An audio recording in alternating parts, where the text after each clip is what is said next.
तो मित्रों, पिछले साल आम का सीज़न चल रहा था तो मैं एक वीडियो बनाया था कि हम अपने आम के बगीचे को भी नहीं संभाल सकते हैं।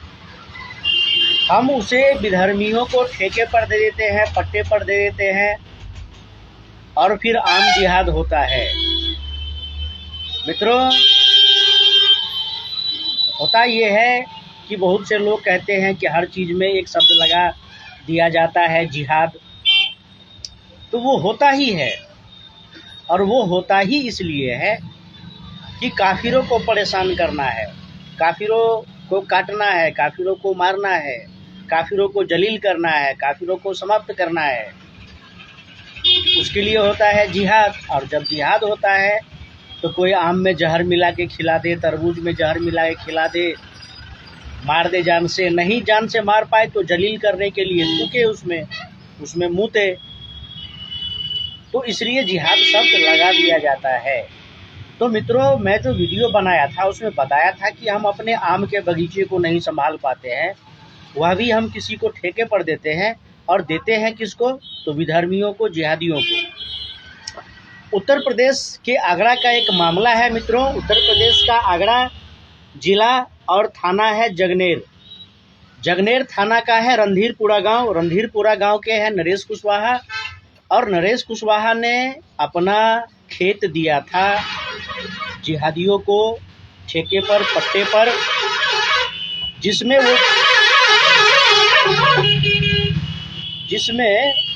विधर्मी क्या करता था तो तरबूज की खेती करता था। और उस तरबूज की खेती में क्या है, तो एक दिन जो है नरेश कुशवाहा का बेटा, छोटा सा लड़का 13 साल का अमृत कुशवाहा, जाता है खेत से तरबूज तोड़ता है। जब तोड़ के जाने लगता है तो जो विधर्मी जिहादी उस खेत को पट्टे पर लेकर के तरबूज की खेती कर रहा था, पहले तो इतना भयंकर मारता है कि बच्चे की आंख निकल जाती है, 13 वर्ष के अमृत कुशवाहा की। और फिर उसका गला रेत करके उसको फेंक दिया जाता है। ये कितना हृदय विदारक है, दिल को झकझोर देने वाला है।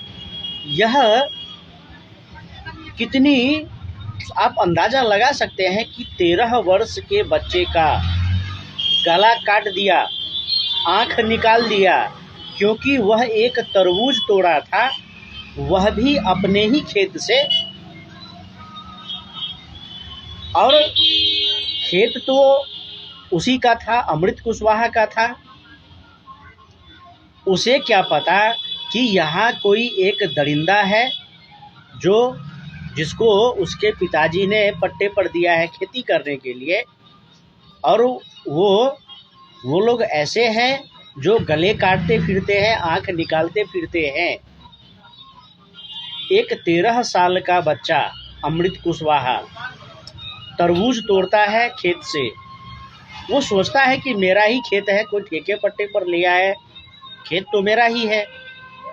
और वो एक तरबूज तोड़ता है और बदले में जो जिहादी विधर्मी है उसका गला काट देता है।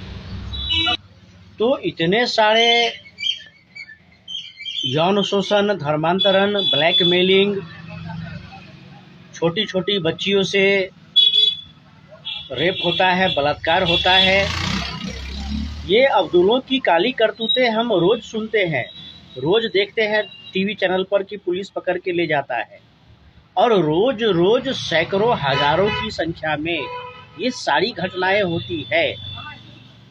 और हत्याएं, 13 वर्ष के बालक का गला काट दिया, आंख निकाल दिया, एक तरबूज तोड़ने के लिए। वो बोल सकता था कि नहीं तोड़ना चाहिए, बुरी बात है, आपका ही खेत है तो आप अपने पिताजी से पूछिए, पिताजी को बोलिए। या क्या फ़र्क पड़ता है भाई, खेत का मालिक है, उसको एक तोड़ के दे देता, एक काट के दे देता, खा लेता, उसको समझा देता।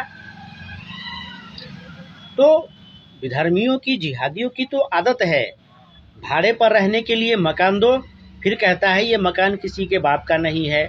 भाड़े पर दुकान दो, फिर बाद में कहता है कि ये किसी के बाप का दुकान नहीं है, ये तो मेरा है। मतलब रहने के लिए मकान दो, उस पर कब्जा, रहने के लिए ज़मीन दो, उस पर कब्जा, खेती के लिए खेत दो, उस पर कब्जा। और कहता है कि पूरे देश पर ही हम एक दिन कब्जा कर लेंगे। तो यह कैसी खतरनाक मानसिकता है, कितनी दरिंदगी भरी है, कितनी वहशियाना क्रूर। इसको हम लोग जितना भी निंदा करें, भर्त्सना, और निंदा भर्त्सना क्या, उस सभी विधर्मी हत्यारों का सीधा सीधा इनकाउंटर होना चाहिए और फांसी की सजा होनी चाहिए। तुरंत 15 दिन के अंदर फांसी पर लटकाया जाना चाहिए। और नहीं तो ये तो आगरा उत्तर प्रदेश का मामला है, इनकाउंटर तो होगा, इसमें कोई कहने सुनने की आवश्यकता नहीं है।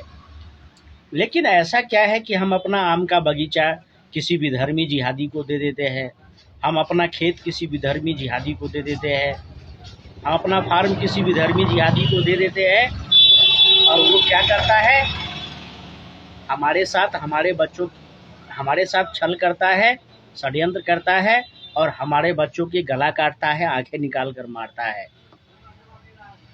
गाजियाबाद में 10-12 लोग, एक ही परिवार के लोग देवी दर्शन करके आ रहे थे, और 10 से 15 जिहादियों के झुंड ने मिल करके सबको मारा पीटा, महिलाओं के कपड़े फाड़े, गर्भवती महिलाओं तक को पीटा गया।